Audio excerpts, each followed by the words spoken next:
Канцерогените заболувања на второ место по смртност во земјава. Старосната граница полека се спушта надолу, иако до пред една деценија се сметаше дека помладата популација нема висок степен на ризик од ова заболување, светската статистика излегува со сосема спротивни докази.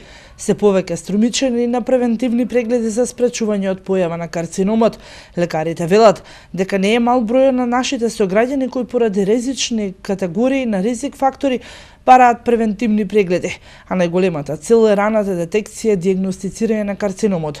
Канцер на дојка, простата, тиреоидеа, дебелото црево, желудникот се само дел од органите кои пациентите со раната детекција превенираат за навремено лекување од канцерогенот.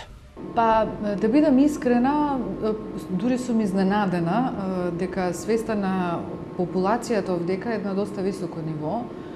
Доста пратат медиуми, литература, реклами и доаѓаат на прегледи. Не можам да кажам дека не доаѓаат и се свесни што може се да се случува во денешно време, но секогаш може подобро. Значи, секогаш може подобро да ги подсетуваме и младите генерации на животниот стил и на превентивните прегледи, бидејќи тоа некогаш значи, нели, и живот.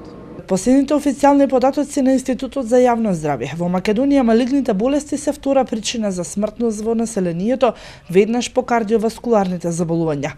Во вкупната смртност во 2011 година тие учествувале со 18,2%, ако до пред 10 години во Македонија имало 100 жени со карцином на дојка, сега тој број се искачи на 700 нови случаи годишно.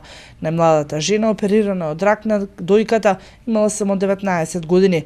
Во најголем број на случаи, 37,1% смртноста на рак на грлото на матката настапува во постарата возраст на жените над 60-та година.